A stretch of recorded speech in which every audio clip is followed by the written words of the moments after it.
All right, here is a look at Laura. It is now about 60 miles south of Lake Charles, but it's only about 20 miles south of the coast, south of Cameron. I'm going to show you that in just a moment. Max winds 150 miles per hour. It's going to be making landfall within a couple of hours. Hey, I want to show you this. It's kind of interesting when we look back in history at the different hurricanes that have hit our coast.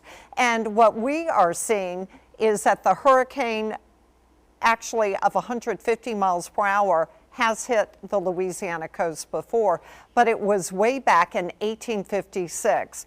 And the storm actually destroyed the island. It split it in two. It was covered with water. All of the buildings on it were destroyed. Many people lost their lives. That was back in 1856 with winds of 150 miles per hour, which is what Laura has, and it's moving right there towards the Louisiana coast. So here it is now, about 18 miles offshore, moving northwest at 15.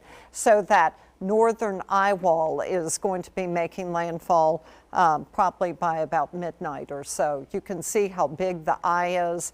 And it's a monster hurricane, no doubt about it. A lot of it is onshore, and I can only imagine what it looks like right now in southwest Louisiana. There is a lot of water that has moved onshore. Air Force reconnaissance in there again, and they've actually seen the pressure drop now down to 933 millibars, and the last report said 938. So unlikely that it would intensify more because it's basically got land interaction. You can see the eye here, and then up here, look, it's moving some more. Looked like the eye was shrinking some, but now the eye is looking kind of ragged at this point. Seas 27 feet at the highest, 16 closest to land. So when you got that storm surge, you got waves on top of it, and they're just a battering ram. Still a slight risk for severe storms tonight, but we've got tornado warnings in effect to our west, and there you can see the severe risk for tomorrow. And we've got the coastal flood warning in effect for the North Shore and outside of the levee protection system. We have seen a water rise there, the storm surge warning, and we've got a water rise occurring right now along the coast, and there the tropical storm warning with the flash flood watch in effect, mainly to our west, but be aware of that. We're going to get more rain bands moving through tomorrow. And notice how that tornado watch has been extended to until 8 o'clock tomorrow.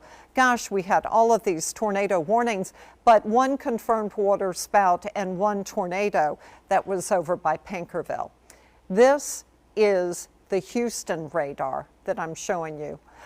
Want to show you the winds. Do you see how the wind is pushing? That's what's helping to push the water onshore. So now I've got the Houston radar up. I tried to get the Lake Charles radar. It was out, so I couldn't get it. But you can see that eye perfectly. This is kind of cool, the 3D view of the eye and some of the higher storms that are occurring, and you can see it just offshore. And what's interesting, you really get the sense of the movement of this area of low pressure pushing that water onshore. So you not only have this forward motion of the hurricane, but you've got this counterclockwise flow, and it's just like a pump engine pushing water onshore, and that's what's happening. There's Lake Charles right there. Meanwhile, back home, the rain has really diminished. There's the tornado we had earlier. Still seeing rain just to our west, and you can see this is where the rain band was, and there were some areas that got some locally heavy rain.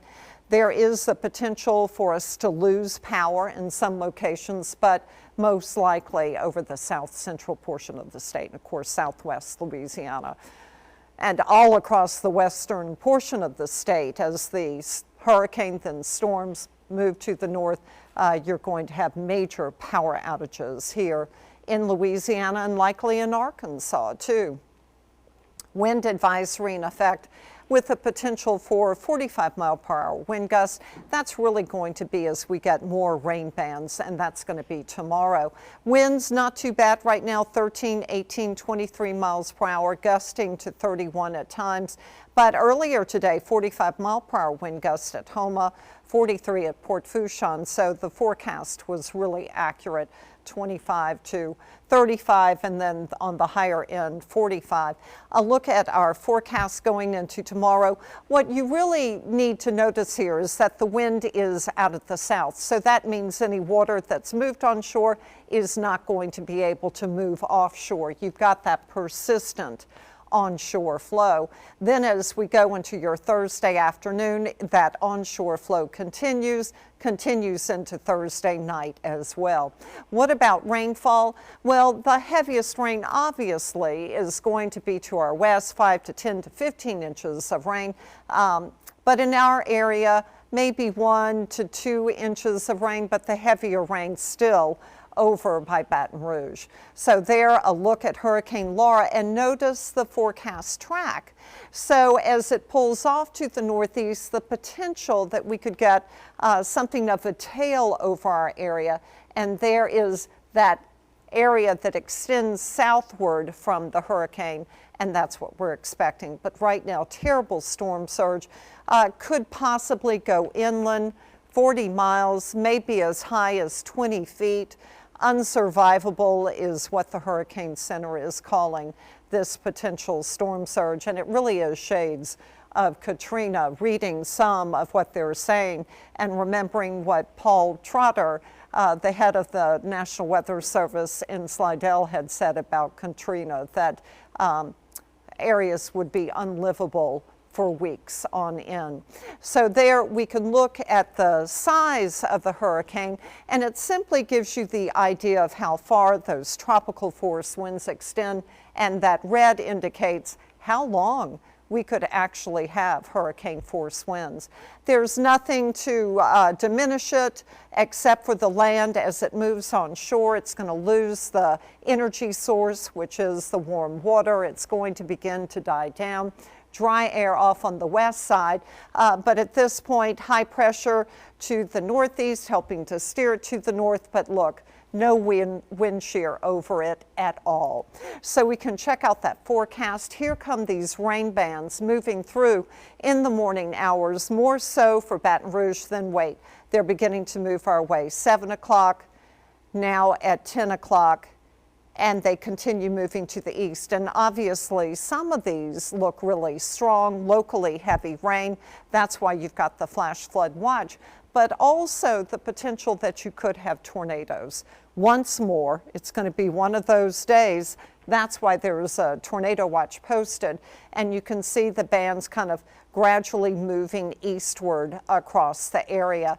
And just be aware that that's what's going to be happening. High temperature today around 90 degrees at the lakefront. We can look outside. Man, it's truly one of those days where you walk out and you are wearing that air. It is that humid outside. 85 degrees, the wind east-southeast 23, and the heat index is 95. Meanwhile, about the area, low to the mid-80s, the heat index mid to the upper 90s, and here is the forecast. Moving on shore, heading north into North Louisiana, into Arkansas as a tropical storm, and then it moves off to the northeast. But the potential that we'll get something of a tail across the area. Here's the global forecast model, bringing it on shore, heading it north into Louisiana. Heavy rainfall, strong winds. It shoots off to the north, but notice these rain bands that we're going to get across the area.